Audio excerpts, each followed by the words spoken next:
अस्सलाम वालेकुम दोस्तों, मैं हूं परवेज सिंधीला। दोस्तों, ख्वाजा आसिफ की गिरफ्तारी पर कल सारा दिन चर्चा रहा। लोग इसी पर बात करते रहे। रात को एक प्रोग्राम में मरियम नवाज साहिबा और मियां मोहम्मद नवाज साहब के जो स्पोकमैन है, तर्जुमान है, मोहम्मद जुबैर ने शेख रशीद जब तैनात हुए थे तो क्या कहा था और उस बारे में वो क्या कहते हैं अभी जो गिरफ्तारी हुई है। पहले वो क्लिप सुनाते हैं, फिर बाद में उस पर बात करते हैं।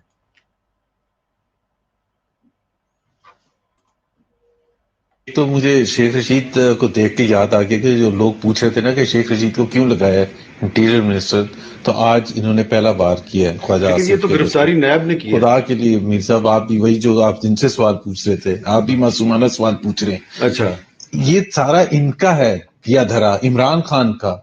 और आप खुद सोच लेना कि अली जो हैं पार्लियामेंट्री अफेयर्स मिनिस्टर हैं, ही सो इनडिफरेंट कि जी ख्वाजा आसिफ को अरेस्ट करने से पहले क्या स्पीकर को बताया गया या नहीं। इनको कंसर्न भी नहीं है, हालांकि इनको कंसर्न होना चाहिए हर मेंबर के हवाले से।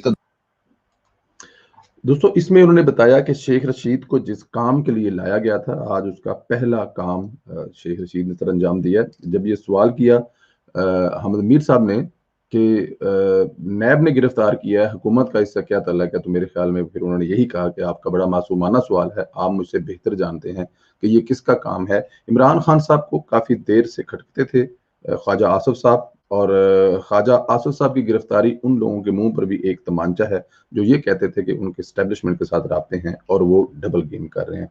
मेरे ख्याल में आज से उनके मुंह तो ठीक ठाक किस्म के शट हो गएंगे।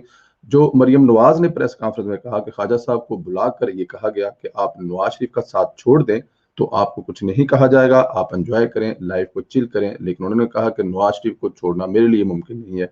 नवाज शरीफ है तो मैं हूं, मेरी सांसें उस वक्त तक जब तक चलती रहेंगे नवाज शरीफ का साथ नहीं छोड़ा जा सकता। मेरे ख्याल में ये बहादुरी की एक आला मिसाल है। शेख रशीद साहब इससे आगे जाकर कुछ और भी बड़े काम करेंगे, आप देखेंगे।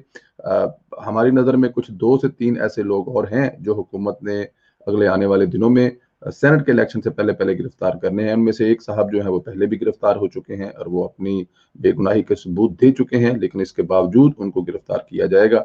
1-2 लोग और हैं, नाम लेना इसलिए मुनासिब नहीं है कि अब अभी से नाम लेने शुरू कर दें तो वो फिर ठीक नहीं होगा। लेकिन ये हुकूमत कुछ ना कुछ बड़े पंगे जरूर करेगी। सेनेट के इलेक्शन से पहले पहले पूरी कोशिश होगी कि सेनेट के इलेक्शन ना हो, क्योंकि ये हुकूमत चाहती है कि सेनेट में इसकी अक्सरियत हो और अपोजिशन का टारगेट है कि सेनेट के इलेक्शन नहीं होने चाहिए। अब होंगे या नहीं होंगे ये तो वक्त बताएगा। ताकत और दानिशमंदानी का फैसला है, इत्तेहाद का फैसला है। एक तरफ ताकत ही ताकत है, अंधा नशा है, और दूसरी तरफ अपोजिशन का इत्तेहाद है। अब देखते हैं इत्तेहाद जीतता है या ताकत जीतता है। लेकिन अगर इस दफा इत्तेहाद हार गया और ताकत जीत गई तो फिर ये लंबे अरसे के लिए चलेगा, क्योंकि अगर अभी नहीं रोका गया इस ताकत को जो 70 साल से इस मुल्क पर हुक्मरानी कर रही है तो इसको रोकना बहुत मुश्किल होगा। दोस्तों, शेख रशीद को क्यों लाया गया, पहला वार आपने देख लिया। इंशाल्लाह अगली वीडियो में आपको मजीद